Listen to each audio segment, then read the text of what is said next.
Você já se sentiu assombrado por uma ausência? Já se viu buscando rastros de um passado que insiste em se recusar a voltar? Você está preparado para confrontar o abismo que se abre quando a realidade exige um acerto de contas? Como disse Nietzsche, aquilo que não me mata, fortalece-me. Mas e se o que te confronta não te mata, mas te desvela uma verdade brutal sobre suas próprias escolhas? A perda neste contexto não é apenas um adeus, mas um espelho implacável que reflete as profundezas da imaturidade e do ego. Sentimentos de vazio, angústia e uma pontada de desespero não são fraquezas. São os primeiros sussurros da alma que clama por reconhecimento. O chamado da consciência para que você encare o que foi desconsiderado. Isso não é uma história de culpa, mas uma jornada psíquica de autodescoberta e ressignificação. É o confronto com a sombra, o momento em que a vida, ou o universo, devolve o que você permitiu que escapasse. Prepare-se, pois o caminho à frente é árduo e revelador. Somente ao mergulhar na dor da perda, você poderá emergir transformado. A questão é, você está pronta para a verdade? A perda de um homem bom ecoa em diversas camadas da psique feminina, desdobrando-se em um complexo emaranhado de emoções e reflexões que se assemelham a um processo de luto tardio, como Freud e Jung poderiam analisar em suas teorias sobre o inconsciente e o processo de individuação. Inicialmente, há a negação, uma recusa em aceitar a irreversibilidade, mas logo a realidade impõe sua força, e o que era um leve incômodo transforma-se em uma angústia existencial. A primeira onda que assola a mulher é o medo.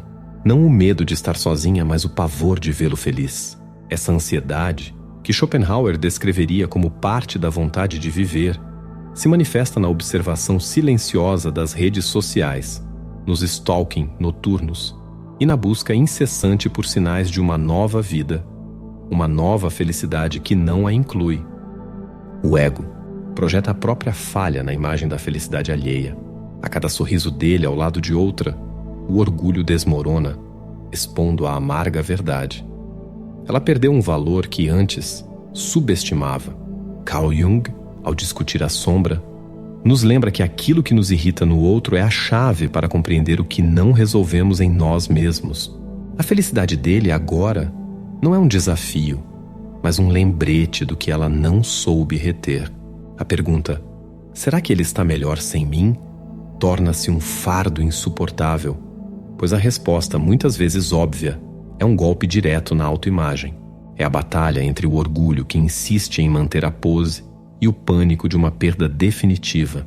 Quando ele segue em frente, não por rancor, mas por autorrespeito, a dor se aprofunda, pois o sorriso dele agora é um símbolo de sua própria libertação e não mais de seu domínio sobre ele. A vontade de mandar uma mensagem, de quebrar o silêncio que ela mesma impôs, surge como um impulso quase incontrolável. Pequenos ensaios mentais, um "Oi, tudo bem?", que nunca é enviado.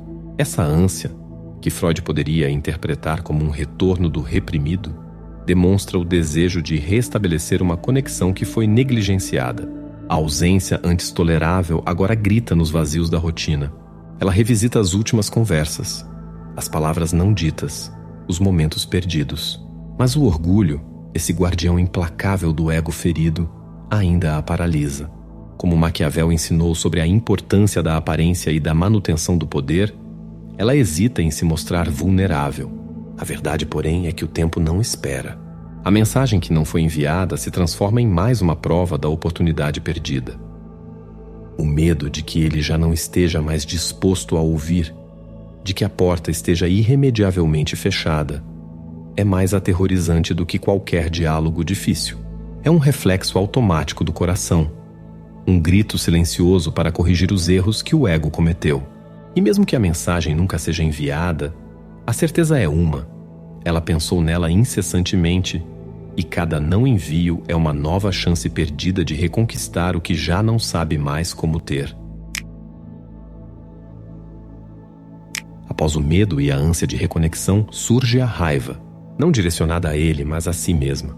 Uma fúria silenciosa e cruel, pois o juiz mais implacável é o próprio espelho. Ela revive as tentativas dele de comunicação, de resolução, de amor incondicional, mesmo quando ela se mostrava fria, distante ou fechada. A retrospectiva dolorosa revela a verdade. Ele não era o problema. Essa epifania, um verdadeiro golpe existencial, mostra que ela jogou contra quem apenas desejava construir. A cada discussão trivial, a cada pedido de atenção ignorado, a cada "depois a gente conversa", que nunca se concretizou, uma nova dose de frustração interna se acumula. As perguntas "por que agi assim? Por que não dei valor enquanto ele estava aqui?" ecoam sem respostas, apenas com o peso esmagador da culpa e do arrependimento. Essa raiva implode, corroendo-a por dentro. Por fora, pode haver sorrisos e postagens felizes, mas internamente, a autocensura é constante por ter desperdiçado alguém que desejava apenas o básico: ser amado com a mesma intensidade. Arthur Schopenhauer nos alertaria sobre o sofrimento inerente à vontade e ao desejo. E essa raiva é a manifestação de um desejo frustrado de reverter o tempo. Ela compreende que esse tipo de homem, que oferece tanto sem pedir, não surge duas vezes. Deseja retornar ao passado e agir de forma diferente. Mas o tempo, impiedoso, não favorece quem aprende apenas com a perda. Essa autoacusação diária deixa marcas invisíveis, percepções que só ela sente. Enquanto ele segue em frente, ela permanece aprisionada pelas versões de si mesma que o afastaram, uma prisão auto-infligida pela perda. Há um momento em que ela para de se esconder por trás de desculpas e confronta a verdade incômoda. A perda foi resultado direto de sua própria imaturidade. Quando essa consciência se instala, ela desmorona. A clareza chega, revelando que o problema nunca foi a falta de amor, mas a incapacidade de lidar com ele. Ela recorda os joguinhos para chamar atenção, os testes emocionais, as birras infantis, as cobranças excessivas, e percebe que enquanto ele se esforçava para construir algo real, ela brincava com algo que não compreendia. Ela buscava controle, ele buscava conexão, e no fim, confundiu a paciência dele com uma obrigação inabalável, até que ele se esgotou. Camus, ao falar do absurdo da existência, nos lembra da finitude das coisas. O mais cruel do arrependimento é que ele sempre se manifesta quando o caminho de volta está fechado. Agora que ela amadureceu, que finalmente compreende o valor da calma, do diálogo, da parceria, ele não está mais lá. Isso a machuca mais do que qualquer conflito passado, pois a maturidade chegou tarde demais. A pergunta: se fosse hoje, eu faria diferente? Tem um sim ressonante como resposta. Mas o problema reside no ontem, nos dias em que preferiu vencer discussões a proteger a relação, nos momentos em que acreditou que ele jamais partiria. O que resta é uma versão dela que poderia ter funcionado, mas que nunca teve a chance de existir ao lado dele. O arrependimento por imaturidade é um espelho que ela não consegue quebrar. Cada reflexo mostra a mulher que ela poderia ter sido para o homem que realmente a merecia. E essa espécie de arrependimento não se cura com o tempo, nem com distrações, apenas com a consciência profunda. Infelizmente, essa consciência veio quando ele já havia partido. Não é apenas a ausência dele que dói, mas o que ele representava. A percepção de que ele era um tipo de homem raro, o que cuida mesmo magoado, o que escuta mesmo discordando, o que permanece mesmo com 1000 motivos para ir embora. Quando ela se dá conta de que jogou isso fora, é como se o chão se abrisse sob seus pés. As comparações são inevitáveis. Cada novo relacionamento se torna uma sombra pálida do que ele foi. Ninguém preenche o vazio. Ninguém oferece o olhar tranquilo, a segurança que ele proporcionava, a paciência que ele tinha diante de suas crises. E então, ela compreende. A perda não foi apenas de um homem, mas da experiência de ser amada verdadeiramente por alguém que a escolheu de fato. Essa sensação de perda é uma herança emocional mal resolvida, pois ela sabe que teve em suas mãos algo que muitas mulheres sonham em encontrar e desperdiçou em nome do ego, da pressa, de conselhos equivocados que a instigavam a ser mais fria, mais difícil, mais independente. Agora, na sua ausência, ela percebe que ninguém jamais lutou por ela como ele. Certas coisas só são reconhecidas depois que se vão. Ele era uma delas, o certo que ela achou que poderia adiar. Mas agora ela compreende. O certo não espera para sempre e quando parte, não volta. Porque um homem bom, quando se cansa, não se torna inimigo. Torna-se um capítulo encerrado. E esse capítulo habita dentro dela, com o perfume de lembranças boas, o sabor amargo do arrependimento e o peso de algo irrefazível. Ela descartou algo de valor inestimável, não por falta de amor, mas por falta de visão. E isso é o que mais a corrói. Saber que o amor da vida dela passou e ela não soube retê-lo. Ao perceber o estrago que causou, a primeira reação não é aceitar a perda, mas lutar contra ela. A mente dela começa a arquitetar cenários, planos, justificativas, na vã esperança de remendar o que se quebrou. Ela fantasia em enviar mensagens, em encontros fortuitos, em escrever cartas que expressem o que ainda sente. É o impulso desesperado de tentar salvar o que já afundou. Ela revisita cada detalhe, buscando o ponto de inflexão, o momento em que poderia ter mudado o curso. E se eu tivesse sido mais paciente? E se eu tivesse escutado em vez de atacar? Esses pensamentos se tornam a trilha sonora de seus dias e noites, pois tudo o que ela mais deseja é uma segunda chance. Uma chance de demonstrar amadurecimento, compreensão, de agir de forma diferente. Mas o tempo possui um senso de ironia cruel. Às vezes, quando ela finalmente está pronta para oferecer o amor que ele merecia, ele já aprendeu a viver sem ela. Isso é devastador, pois ela sente que agora tudo daria certo, mas o momento oportuno já passou. Ela anseia por consertar, mas ele já se tornou outra história, uma na qual ela não é mais a protagonista. Esse desejo de reparação se transforma em um fantasma que a persegue. No meio do dia, uma lembrança, uma frase dita, e o arrependimento aflora. À noite, ao fechar os olhos, ela imagina como teria sido se tivesse amadurecido antes.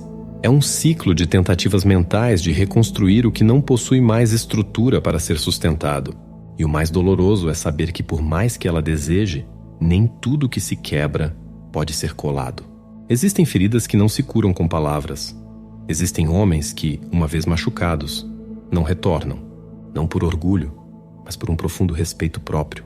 E ela agora precisa lidar com esse vazio de querer consertar algo cujo dano se tornou irreversível.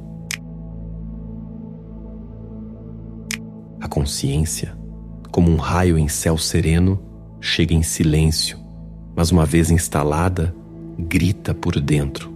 É nesse momento, ao vê-lo seguir em frente, talvez com um novo amor, talvez apenas em paz consigo mesmo, que ela sente o peso esmagador de ter deixado escapar um homem que faria qualquer coisa por ela. Sente que, por ego e imaturidade, afastou alguém que só queria estar por perto.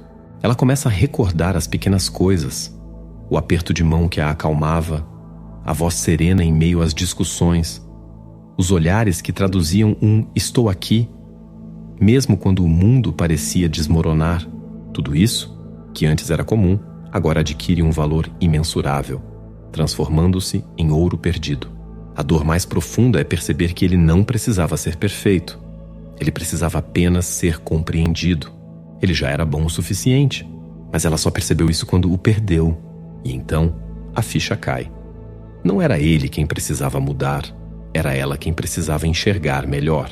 Mas o tempo não volta, e a lição veio tarde demais. Essa consciência não se dissipa com o tempo. Ela pode ser mascarada por sorrisos, novos relacionamentos ou distrações.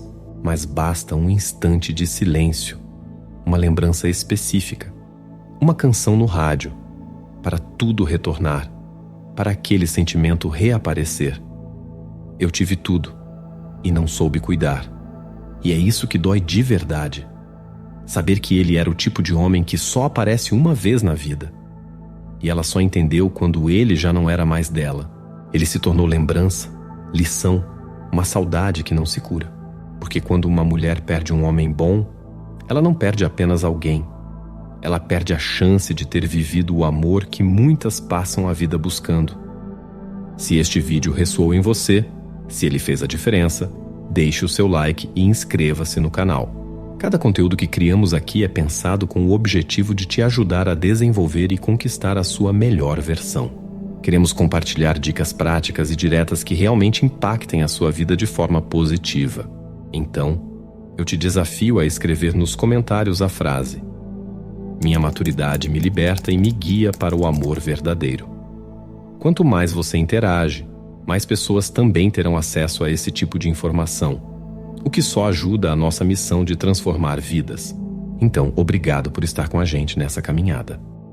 A dor da perda pode ser o portal para a sua maior evolução.